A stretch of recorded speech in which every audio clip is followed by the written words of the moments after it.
Hello दोस्तों, आप सभी को देहाती स्टडी पॉइंट में स्वागत है। दोस्तों, आज हम आप लोगों के लिए साइंस का महत्वपूर्ण क्वेश्चन लेकर आए हैं जो डीलेड एग्ज़ाम के लिए बहुत ही महत्वपूर्ण है। तो आप लोगों से रिक्वेस्ट है कि वीडियो को शुरू से लेकर अंत तक देखिएगा और वीडियो को स्किप नहीं कीजिएगा। तो चलिए दोस्त, हम लोग क्या करते हैं, वीडियो को शुरू करते हैं। और पहला नंबर क्वेश्चन कह रहा है यहाँ पे कि मीजोथैलेमिया कैंसर का एक प्रकार है। इससे प्रभावित होने वाला सबसे सामान्य क्षेत्र का स्तर है। यानी कहने का मतलब है यहाँ पे कि मीजोथैलेमिया जो है ना, एक कैंसर का क्या है दोस्तों, प्रकार है। ठीक है जी, क्या है, प्रकार है। तो यहाँ पे बताया जा रहा है कि इससे प्रभावित होने वाला सबसे सामान्य क्षेत्र का स्तर है, कौन सा है। तो यहाँ पे बताया जा रहा है ऑप्शन ए में हृदय है, ऑप्शन बी है मस्तिष्क है, ऑप्शन सी है आमाशय है और ऑप्शन डी जो है फेफड़ा है। तो देखिए मीजोथैलेमिया कैंसर का एक जो प्रकार है ना, तो इससे प्रभावित कौन सा अंग होता है, तो फेफड़ा होता है, याद रखिएगा। इतना क्लियर हो गया। चलिए आगे बढ़ते हैं। अब यहाँ पे बताया जा रहा है कि मैग्नेटाइज डॉट डॉट का एक अयस्क है। यानी मैग्नेटाइज जो है ना, किसका अयस्क है, बेरिलियम का है या क्रोमियम का है या मैग्नीज का है या कॉपर का है। तो देखिए मैग्नेटाइज जो है ना, वो मैग्नीज का क्या होता है दोस्तों, अयस्क होता है, याद रखिएगा। तो इस क्वेश्चन का राइट आंसर हो जाएगा आपका सी हो जाएगा। अब यहाँ पे कहा जा रहा है कि निम्नलिखित में से कौन सी एक सदिश राशि है। निम्नलिखित में से कौन सा एक सदिश राशि है, ऊष्मा है या कोणीय गति है या कार्य है या समय है।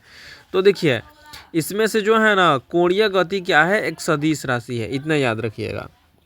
चलिए अब यहाँ बताया जा रहा है कि पानी का घनत्व डॉट डॉट पर सर्वाधिक होता है। पानी का जो घनत्व है डॉट डॉट पर, यानी किस पर सर्वाधिक होता है। ऑप्शन ए में दिया है 12 अंश सेल्सियस, यहाँ पे 8 अंश सेल्सियस, 4 अंश सेल्सियस या 0 अंश सेल्सियस। तो देखिए बहुत बच्चा क्या होता है, कन्फ्यूज़न हो जाता है और इसमें 0 डिग्री सेल्सियस पे क्या करते हैं, लगा देते हैं। देखिए सर्वाधिक घनत्व तो यहाँ बताया जा रहा है, ठीक है जी।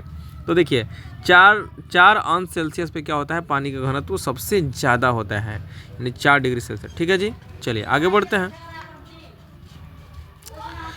चलिए आगे बढ़ते हैं। अगला नंबर प्रश्न यहाँ पे कहा जा रहा है कि जिप्सम में सबसे विशाल भंडार देश के निम्नलिखित में से किस राज्य में पाए जाते हैं। यानी जिप्सम जो है ना, सबसे ज़्यादा जो है ना भारत के किस राज्य में पाया जाता है, ये कहा जा रहा है क्वेश्चन। ठीक है जी। तो देखिए पहला नंबर है मध्य प्रदेश, ऑप्शन बी है राजस्थान, ऑप्शन सी है कर्नाटक और ऑप्शन डी जो दिया है तमिलनाडु दिया है। तो इस क्वेश्चन का राइट आंसर हो जाएगा आपका राजस्थान हो गया। राजस्थान में क्या होता है, जिप्सम से सबसे विशाल भंडार है। ठीक है जी।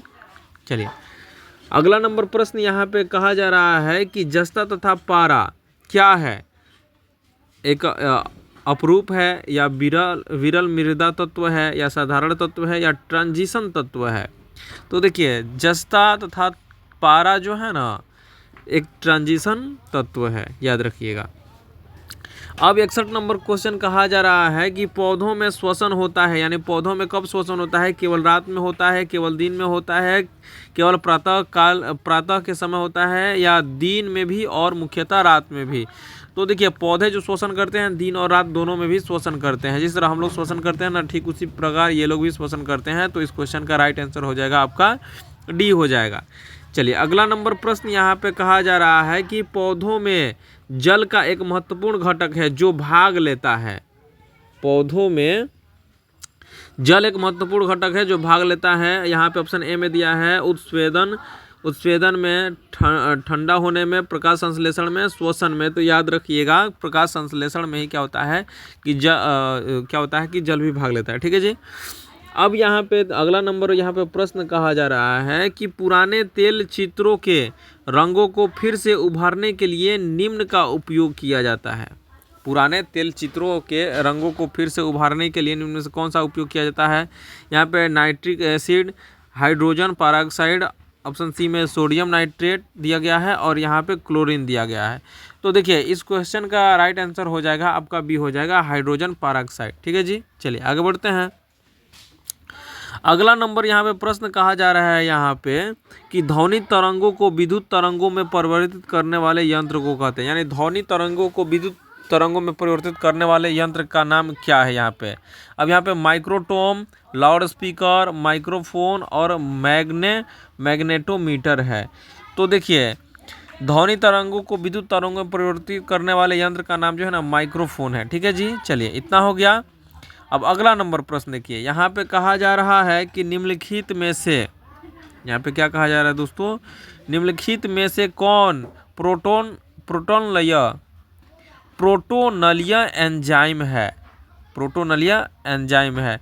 तो देखिए यहाँ पे ऑप्शन नंबर ए में दिया है डाइस्टेस, ऑप्शन बी में दिया है पेपाइन, ऑप्शन सी दिया है टाइलिन और ऑप्शन डी जो दिया है यूरेयस है। तो देखिए इस क्वेश्चन का जो राइट आंसर है आपका ऑप्शन नंबर बी हो जाएगा, पेपाइन हो जाएगा। ठीक है जी, तो उम्मीद करते हैं आज का वीडियो आप लोगों को पसंद आया होगा। अगर वीडियो पसंद आया होगा तो प्लीज़ वीडियो को लाइक कर दीजिएगा और चैनल को सब्सक्राइब कर दीजिएगा, ताकि जितना भी वीडियो का नोटिफिकेशन पहुँचे तो सबसे पहले आप तक पहुँचे। ठीक है जी, तो आज के लिए क्या है दोस्तों, इतना ही है।